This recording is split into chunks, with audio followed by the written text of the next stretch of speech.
Well, hello everyone, and welcome back to another installment in our No Buff Rift Clear series.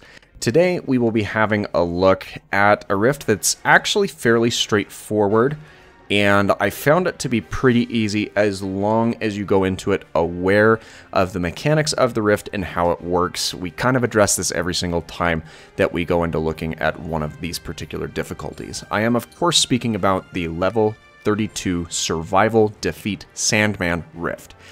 And the biggest thing with survival style rifts is you have to be aware that all of the members of your team need to be dealing damage to someone over the course of the fight, or they will have their health depleted and will drop out.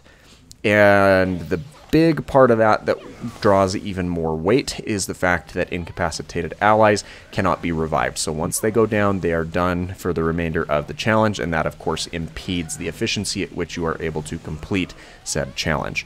So there's a couple of things that really work well here. First, you've got to be comfortable using synergy attacks with your teammates, because that involves multiple members of the team attacking into the opponents and being able to heal themselves up from the damage that from the health that they have lost in order to keep them in the game.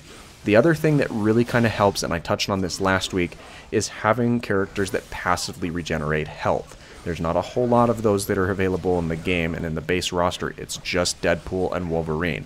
So they may be characters that you want to entertain having in your rotation, because they will be able to offset by a certain degree the health that they are losing over time. It won't negate it or keep pace with it, but it will make it a little bit easier so you don't have to be as involved in keeping those particular team members alive.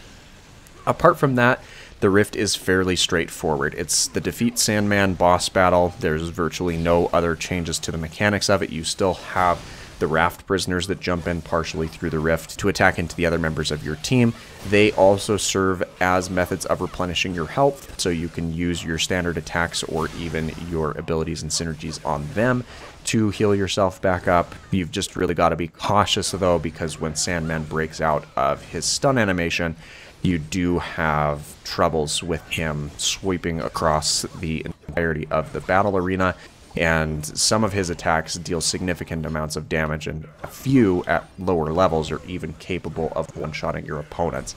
The biggest one that you have to watch out for that can do that specifically is the massive hammer arm that he will conjure and then slam down into the very center of the battle arena. If you're caught right under that, it's practically a guaranteed knockout on any character that it lands on, especially when your characters that are at as low a level as mine are. I think the highest level is a level 47 or 48. Don't think I have anyone over the level of 50 for the scope of this particular challenge. In terms of getting a score, really you've just got to be consistent at dealing damage, and when you have opportunities to focus on the grunts that jump in, you want to take advantage of them and kind of tear through them, because they offer more points towards that score total. And of course the extreme attack, when you have that available, that really helps to rack up your score as well, because it deals large amounts of damage to the boss character, as well as any of those grunts that happen to be present over the course of that fight. Now, again, as a reminder, with these types of difficulties, you have to keep a pendant eye on your team's health. That's down in the bottom left-hand corner of the screen. And when you see characters dipping down too low, you will want to switch over to them and take control of them manually to either layer in basic standard combos against your opponents, or use abilities and synergies, because those really help bolster up those health numbers when you recover health based off of damage dealt. That's really the gist of this trial. It's not super complicated once you have a rhythm and formula down to it, and we will be talking about some of those in the future that really do demand a lot of attention. So I hope you're looking forward to that and the more technical difficulty rifts at that point in time. If you've made it this far into the video, make sure you drop a like, and if you haven't done so already, make sure that you subscribe for that daily variety content. Thank you so much for your time, and I hope that you have an absolutely fantastic rest of your day.